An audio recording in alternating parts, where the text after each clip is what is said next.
மூணு விஷயம் மட்டும் சிலப்பதிகாரத்துல இருந்து சொல்றேன். ஒண்ணு காதல், இன்னொன்னு நாகரிகம், இன்னொன்னு பண்பாடு. இந்த மூணையும் நம்ம தமிழ் வழி காப்பியம் சிலப்பதிகாரம் எப்படி சொல்லுது அப்படின்னு கதை உங்களுக்கு சொல்ல தேவையில்லை, எல்லாருக்குமே தெரியும் இல்லையா? கோவலன் கண்ணகியை கல்யாணம் முடிச்சுக்கிறாரு. அப்புறம் மாதேவி மேல உள்ள ஒரு காதல்ல அவங்களையும் கல்யாணம் முடிச்சு மணிமேகலைன்னு குழந்தை எல்லாம் பிறந்திருக்கு. இப்போ ஒரு காணல் வரி பாட்டு பாடின உடனே 2 பேருக்கும் பிரிவினையாகி கோவலன் சொத்த பூரா இழந்துட்டு கண்ணகியை கூப்பிட்டு மதுரைக்கு போறார். இதுதான் கதை. இப்போ கிளம்பி போயிட்டாரு இல்லையா?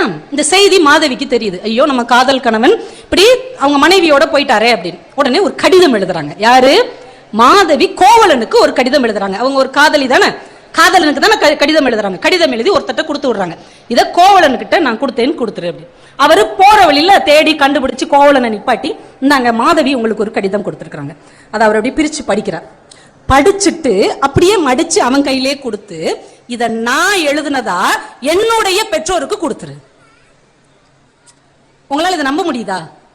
காதலி காதலனுக்கு எழுதின கடிதம். அவன் என்ன பண்றான்? மகன் பெற்றோருக்கு எழுதின கடிதமாக கொடுத்து விடுறான். அப்ப அந்த கடிதம் எவ்வளவு நாகரீகமாக இருந்திருக்க வேண்டும். இதுக்கெல்லாம் எதிர்த்து மாட்டீங்களா? இவ்வளவு அதிர்ச்சியா இருக்குல்ல? இதெல்லாம் நம்புற மாதிரியா இருக்கு. ஒரு காதலி காதலனுக்கு எழுதின கடிதத்தை சார் எந்த அடித்தல் திருத்தலும் பண்ணல. அவரு படிச்சுட்டு அப்படியே மடிச்சு, இதை நான் எழுதுனேன்னு எங்க அம்மா அப்பாட்ட கொடுத்துரு அப்படின்ட்டார். அப்போ நாகரிகமாகவும் இருந்திருக்கிறது என்று நம்முடைய தமிழ் இலக்கியம் பெற்றோருக்கு எழுதின காதல் கடிதத்தை யார் வேணாலும் பார்க்கலாம்னா அதுதானே உன்னதமான ஒரு காதல். ஆனா நீங்க வச்சிருக்கிற மொபைல் போனை அவ பார்க்கவே முடியாதுன்னா அதுல என்ன உன்னதம் இருக்கிறது? இது சிலப்பதிகாரம் நமக்கு கற்றுக் கொடுக்கிறது. நாகரிகம் அப்படிங்கிறதுக்கு ஒரு அழகான ஒரு விஷயத்தை சிலப்பதிகாரம் சொல்லுது. அவங்க 2 பேரும் கண்ணகி மதுரையை எரிச்சிடுறாங்க. 2 பேரும் இல்ல. இப்ப மாதவிக்கு மக இருக்கிறா இல்லையா மணிமேகலை, அவங்க கணிகையர் குலத்தை சேர்ந்தவங்க, நடன குடும்பத்தை சேர்ந்தவங்க. இப்ப அடுத்த தலைமுறை என்ன செய்யணும்? டான்ஸ் ஆட வரணும். இப்ப மாதவியோடைய தோழி வந்து சொல்றா, நீ வந்து அவங்க எல்லாம் போயிட்டாங்க, இனிமே மணிமேகலையை உன்னைய மாதிரி நீ வளர்க்கணும், அவளை திரும்பவும் ஆடுறதுக்கு கொண்டு வந்து விடு. இப்ப மாதவி என்ன சொல்லணும்? அவ என்னைய மாதிரி எல்லாம் இருக்க மாட்டா, அவ வேற மாதிரி வளர்க்க போறேன் அப்படித்தானே சொல்லணும். அவ சொல்றா, இவ என் மக கிடையாது, மணிமேகலை என்ன என்னுடைய மகள் நான் நினைச்சேன். அவ யாருடைய மகள் தெரியுமா? காவலன் பேரூர் கணையரி ஊட்டிய மாபெரும் பத்தினி கண்ணகி மகள் மணிமேகலை. மாதவி சொல்றா சார். ஒரு காப்பியத்தில் நெகட்டிவ் கேரக்டர் என்று நாம் பார்க்கக்கூடிய ஒரு வில்லி கதாபாத்திரமாக நாம் பார்க்கக்கூடிய ஒரு கதாபாத்திரம் என்ன சொல்லுது? இவ கோவலன் மகன் கூட சொல்லியிருக்கலாம் இல்லையா? இவ கண்ணகி மக. எப்படிப்பட்ட கண்ணகி? அந்த மதுரையை எரிச்சா பாத்தியா தன்னுடைய சொல்லால். அப்படிப்பட்ட மாபெரும் பத்தினியின் மகள் இனிமே இந்த தொழிலுக்கு வரமாட்டா. இதுதான் மிகப்பெரிய நாகரீகம். பண்பாடு அப்படின்னா என்ன தெரியுமா? இந்த சிலப்பதிகாரத்திலே நான் சொல்றேன். தேரா மன்னா செப்புவதுடைய நெல்லரு சிறப்பின் இமையப்ப புல்லரு புன்கண் தீர்த்தோம் நன்றியும் அப்படின்னு ஒரு பெரிய பாட்டு சொல்லி அவங்க கோவலன் குற்றமற்றவன் கண்ணகி நிரூபிச்சாங்க இல்லையா? அது எப்படி நிரூபிச்சாங்க? எல்லாருக்கும் அந்த படம் ஞாபகம் இருக்கும். நம்ம விஜயகுமாரி அம்மா நடிச்ச படம்.